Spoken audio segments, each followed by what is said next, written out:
శ్రీదేవి భాగవతము. సూతుడు సౌనకాది మహామునులకు దేవీ భాగవతాన్ని ఇలా వివరిస్తున్నాడు. బ్రహ్మదేవుడు నారద మహర్షికి ఇలా చెప్తున్నాడు. నాడు విష్ణువు స్త్రీ రూపంలో ఉండగానే అమ్మవారిని స్తుతించాడు. ఆయన తన స్తోత్రంలో జిజ్ఞాసకు ఆమె తొలి సోపానమన్నాడు, జ్ఞానానికి ఆమె చివరిది అన్నాడు. ఇంకా అమ్మా, ఈ సంసార మోహ సముద్రం నుంచి నువ్వే మమ్మల్ని ఉద్ధరించాలి. దుఃఖప్రదమైన అంత్యకాలంలో నువ్వే రక్షించాలి. నిన్నే శరణు వేడుతున్నాను. దేవి మహావిద్య, నీ పాద పద్మాలకు నమస్కారం. సర్వార్థదాయిని, సర్వమంగళ, ఎల్లప్పుడూ జ్ఞానాన్ని యోగశక్తిని అనుగ్రహించు అని స్తుతించాడు విష్ణువు.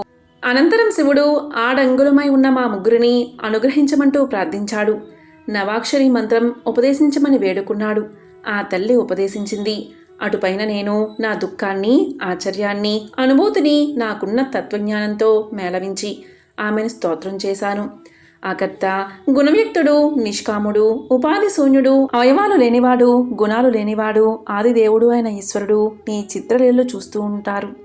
కొందరు పండితులు అతడే ఉత్తముడని వారి అభిప్రాయం. ఒకవేళ అదే నిజమైతే ఏకమేవా ద్వితీయం అనే వేదవాక్యం అసత్యం అయిపోతుంది. ద్వైతాల మధ్య ద్వయీ భావంతో కొట్టుమిట్టాడుతున్నాను. నువ్వు స్త్రీవో పురుషుడివో కూడా తెలుసుకోలేకపోతున్నాను. నువ్వే శరణు అన్నాను. పరమదయామయ్య ఆ తల్లి తన సుమధురమైన పలుకులతో ఇలా అంది. ఆదిదేవుడు పరమపురుషుడు నేను ఒక్కటే. అతనికి నాకు భేదం లేదు. తనే నేను, నేనే తను. మాయ వల్ల లోకులు మమ్మల్ని వేరుగా తలపోస్తారు. ఎవరైతే మా ఉభయుల మధ్య ఉన్న నిరంతరమైన సూక్ష్మాంతరాన్ని తెలుసుకోగలుగుతారో వారు భవబంధాల నుంచి బయటపడి నిస్సందేహంగా ముక్తులు అయిపోతారు.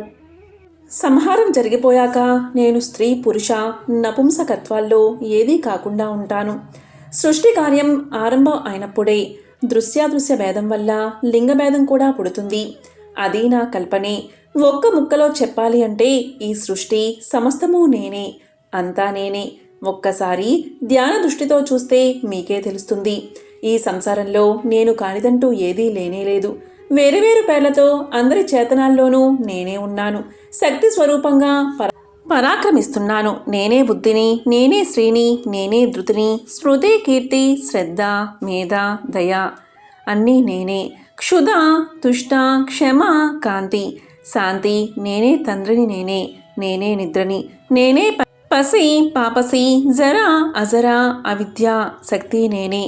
రుతి, ఆరుతి, పర, మధ్యమవస్యతి, కారకాలైన నాడులు నేనే వసని, నేనే నుజ్జేని, నేనే త్వక్కుని, అంతా నేనే. కాంచనని, స్పృహని నేనే దుష్టిని, నేనే వాక్కుని, గౌరి, బ్రాహ్మి, రౌద్రి, వారాహి, శివ, వారుని, కౌబేరి, నారసింహి, వాసవి శక్తి, అంతా నేనే. నీళ్లల్లో చంద్రుల్లో చల్లదనాన్ని, అగ్నిలోనూ సూర్యుడిలోనూ ఉష్ణ జ్యోతుల్ని నేనే, అంతా నేనే. నేనే తలుచుకుంటే విశ్వంలో ఉన్న నీళ్ళన్నీ తాగేస్తాను, అగ్నుల్ని మింగేస్తాను, గాలంతా పీల్చేస్తాను. అలాగని తత్వాలకేదో అభావం కలుగుతుందని అనుకోవద్దు సుమా. అప్పుడప్పుడు కొన్నిటికి ప్రాగభావ, ప్రశంసాభావాలు కలగడం కద్దు. చిల్ల పెంకుల వల్ల ఘటాభావం కలిగినట్టే అనుకోవచ్చు. ఘటంలాగానే ఇప్పుడు భూమి లేదు. అయితే ఏమైంది? పరమాణుల రూపంలో ఉందన్నమాట. ఇది తెలుసుకో. ప్రకృతి శాశ్వతం, క్షణికం, శూన్యం, నిత్యం, అనిత్యం. అహంకారమని 7 విభాలుగా ఉంటుంది. కాబట్టి ఓ బ్రహ్మ, అహంకారం ఉద్భవించే మహత్తును నానించి స్వీకరించు. గతంలో లాగానే ప్రాణుల్ని సృష్టించు. ఇటు చూడు. ఇదిగో సౌందర్యవతి మహాసరస్వతి. ఎప్పుడూ తెల్లటి వస్త్రాలు, దివ్యాభరణాలు ధరించి ఉత్తమమైన ఆసనం మీద కూర్చుంటుంది. ఈమె ఎల్లప్పుడూ నీతో ఉండి నీకు మనోవినోదం కలిగిస్తుంది. ఈమెను నీ పూజ్య ప్రీతముగా భావించు, నా విభూతిగా గుర్తించు. ఏనాడు ఈమెను అవమానించుకు సుమా. వెంటనే ఈమెతో సహా సత్యలోకం చేరుకుని నా మహత్వత్వంతో 4 విధాలా సృష్టి చెయ్యి. ప్రాచీన కర్మతో కూడుకున్న జీవ, లింగ శరీరాల్ని యథాపూర్వకంగా నిర్మించు. ఎవరు చేసిన కర్మను వారు అనుభవించేలా చెయ్యి. సత్వ తమోగుణ ప్రధానులైన ఈ శివకేశవుల్ని ఎప్పుడూ పూజిస్తూ ఉండు. ఇక నువ్వు బయలుదేరు. నీ పని నువ్వు ప్రారంభించు. ఇదిగో నా నవాక్షరి మంత్రాన్ని నిత్యము జపించు సుమా. తద్వారా అన్ని కార్యాలు సిద్ధిస్తాయి. నాతో అలా చెప్పి సరస్వతిని బహుకరించింది. తర్వాత విష్ణువుతో ఇలా అంది. హరి, నువ్వీ మహాలక్ష్మిని స్వీకరించు. నువ్వు, బ్రహ్మ, శివుడు ముగ్గురు కలిసిమెలిసి ఉండండి. మీ ముగ్గురులో భేదం చూసేవాడికి నరకం తప్పదు. మీ ముగ్గురు ఒక్కటే. కాగా పోగా గుణభేదం ఉంటుంది. నీకు సత్వగుణం ప్రధానం. రజతమో గుణాలు మాత్రమే వాక్, మాయ, కామ బీజాలతో కూడిన 3 అక్షరాల భువనేశ్వరి మంత్రాన్ని జపించు. దానివల్ల మృత్యుభయం, కాలభయం ఉండవు. చరాచర సృష్టిని నేను తొలగించినప్పుడు మీరు నాలో లీనమవుతారు. ఈ భువనేశ్వరి మంత్రం అన్ని వాంఛల్లో తీరుస్తుంది. చివర్లో మోక్షాన్ని ఇస్తుంది. శాంతి కాముడు ఈ 3 అక్షరాలకి ముందు ప్రణవం చేర్చి జపించాలి. విష్ణువుకు చెప్పాల్సింది చెప్పి శివుడితో ఇలా పలికింది. ఈ మహాకాళి గౌరీని నువ్వు తీసుకువెళ్ళు. కైలాస శిఖరం నిర్మించుకో. ఈమెతో సుఖంగా గడుపు. నీకు తమోగుణం ప్రధానం అని చెప్పి మా ముగ్గురికి ఇలా అంది. మీ ముగ్గురిలోనూ 3 గుణాలకు అతీతంగా ఏదీ ఉండదు. కనిపించేవన్నీ త్రిగుణాత్మకాలే. పరమాత్మ తప్ప నిర్గుణమైనదంటూ ఏమీ లేదు. సందర్భాన్ని బట్టి నేను ఆ గుణమో నిర్గుణమో అవుతూ ఉంటాను. కారణస్వరూపాన్నే కానీ కార్యస్వరూపాన్ని మాత్రం కాదు. సకార గుణ ప్రకృతిని పరమపురుషుణ్ణి చేరి నిర్గుణ ప్రకృతిగా మారిపోతాను.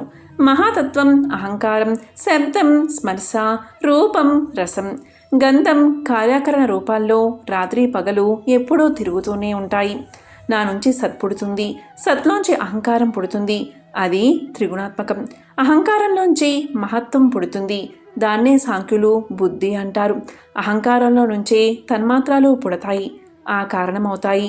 వాటి రాజసంతో 5 కర్మేంద్రియాలు, సాత్విక అంశతో 5 కర్మేంద్రియాలు వర్ధిల్లుతాయి. ఆ 10 ఇంద్రియాలు, 5 భూతాలు, మనస్సు కలిపి 16. దీన్నే షోడశాత్మక గణము అంటారు. ఆది పురుషుడైన పరమాత్మ కార్యకారణాతీతుడు. సృష్టాది క్రమమిది క్షుణ్ణంగా చెప్పాను మీకు. ఇంకా మీరు విమానంలో వెళ్ళిపోయి మీ పనులు ప్రారంభించండి. ఏదైనా విషమస్థితి ఏర్పడితే నన్ను తలుచుకోండి. తక్షణమే మీకు దర్శనమిస్తాను. నిరంతరం నన్ను సనాతన పరమాత్మని స్మరిస్తూ ఉండండి. ఆమె ఆజ్ఞ ప్రకారం నేను సరస్వతిని, విష్ణువు లక్ష్మిని, శివుడు గౌరిని తీసుకుని ఆయా వర్ణాల నుంచి బయటకొచ్చాం. రాగానే మా త్రిమూర్తులం మగవాళ్ళుగా మారిపోయాం. విమానం ఎక్కగానే అమృత సముద్రం, మణిద్వీపం, మహామాయ అంతా అదృశ్యమైపోయింది. బ్రహ్మ చెప్పిందంతా విన్నాక నారదుడు బ్రహ్మాండం పుట్టుక గుణరూపాల గురించి అడిగాడు, వివరించాడు. ఇన్ని మాటలెందుకు? ఆ పరాశక్తిని ధ్యానించడం ఒక్కటే సర్వజ్ఞానానికి రాచబాట. ఆమె యజ్ఞం చెయ్యి నువ్వు. ఆమె పరమదయామయి. బిందువులేని ఏ అనేక శక్తి మంత్రం జపించాడో మోగవాడు. బిందువు స్మరించకపోయినా సరే అతన్ని దయతలచి మహాకవిగా మార్చిందా పరమాంబ. అతడే సత్యవ్రతుడు. అలా బ్రహ్మ చెప్పిందంతా నాకు చెప్పాడు నారదుడు అని క్షణం ఆగాడు వ్యాసుడు. ఎవరా సత్యవ్రతుడు? అతనెలా కవయ్యాడు? మోగగా ఎందుకున్నాడు? వివరంగా చెప్పు అని అడిగాడు జనమేజయుడు. చెప్పసాగాడు వ్యాసుడు. ఈ విధంగా సూతుడు సౌనకాది మహామునులకు శ్రీదేవి భాగవతాన్ని వివరిస్తున్నాడు. ఓం నమో నారాయణాయ.